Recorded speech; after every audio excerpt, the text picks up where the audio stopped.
The Utah Jazz have officially lost out on re-signing Kris Dunn, who was honestly the preferred veteran for those guards that they now have amassed across the past two draft classes. I believe that he played really well alongside Keyonte George, and Keyonte learned a lot from him. Brice Sensabaugh also seemed to understand a little bit more of the game from spending time with him, and from Will Hardy's statements, he seemed to be a really good locker room personality, and on the court, he refused to allow any of his teammates to get bullied while he was out there. He was a dog by all stretches of the imagination, and while he did not have the most grandiose numbers on the basketball court, he was an integral part of this Utah Jazz team over the past 2 years, even if you want to go back to the end of the season where he ended up signing two separate 10-day contracts before securing a 2-year deal.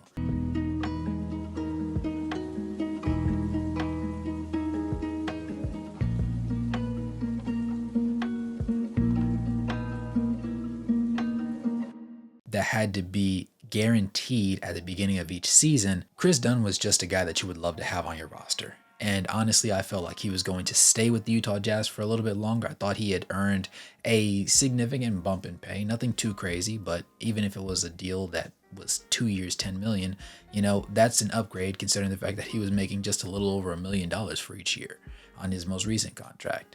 And at the age of 30, the majority of his career is obviously behind him, but he still has a great deal to offer when it comes to veteran leadership. He's still a pretty solid point of attack defender, and honestly, I really loved having him on the court.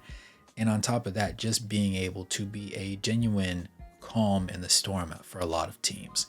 And he will be signed and traded from the Utah Jazz to the Clippers, which will allow him to amass a little bit more money in his contract, because previously, if he had just signed with the Clippers outright, then they would have had to use part of their mid-level exception or try to finagle something that would have really given him probably veteran minimum type money. And honestly, after the past 2 seasons, I think that he's worth more than that. And considering the position that the Clippers are in, they can use all the help they can get. And I think Kris Dunn, while he doesn't necessarily fill the hole that Paul George left behind, nor does Derrick Jones Jr., I think it gives him a little bit more flexibility to try some different things out, particularly since we're also hearing that Russell Westbrook may eventually get traded. While he did end up opting into the final year of his contract that he signed with the Los Angeles Clippers, a lot of people believe that he may end up going to a team like the Nuggets, who lost out on Reggie Jackson, who was their backup point guard, as well as another piece on the roster seemingly just taking steps back because they lost Kentavious Caldwell-Pope as well. In 88 total appearances for the Utah Jazz, Kris Dunn ended up averaging 7.4 points, 4.3 assists, and 3.3 rebounds in a little over 20 minutes per match. Kris Dunn was originally the 5th pick in the NBA draft back in 2016, and while injuries and other problems tended to be a mainstay in his career, over the past 2 seasons, he's been very reliable for the Utah Jazz,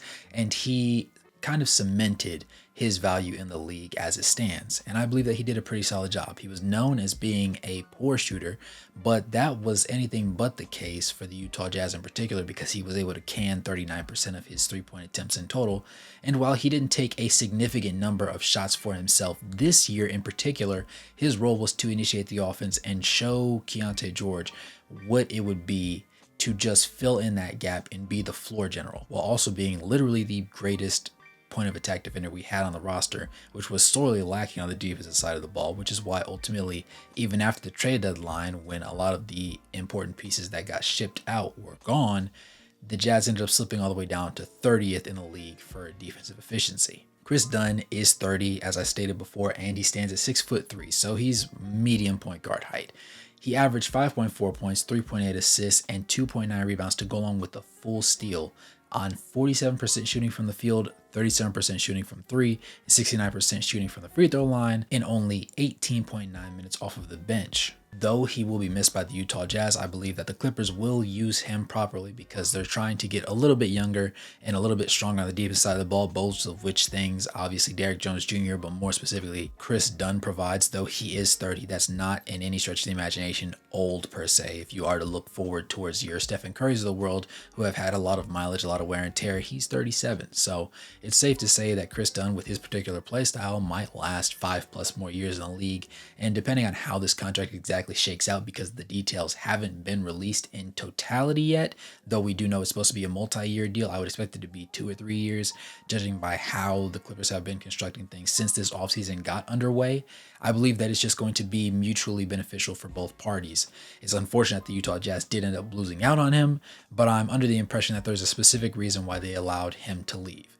And what is kind of hedging towards is probably, since John Collins and Jordan Clarkson are on basically untradeable contracts at the moment, I think that they're probably going to end up burning another year and having both of them on the roster the entire time, because you're not going to give any team the opportunity to really make something shake with either of those two players. But this might actually mean that Colin Sexton isn't necessarily on the chopping block. I know we haven't really heard his name in too many trade rumors, though the Lakers were inquiring about him once the offseason started. Those have kind of gone under the weather and just slid under the radar since Lauri Markkanen's name has been popping up on everybody's radar.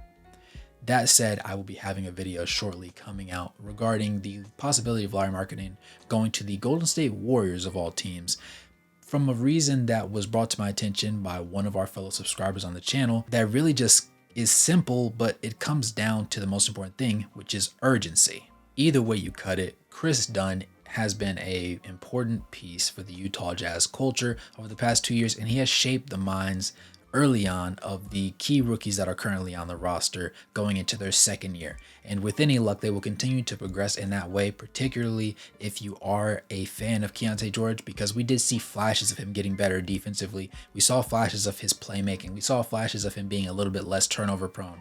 We even saw flashes of him just stepping up as a leader and a floor general on the court.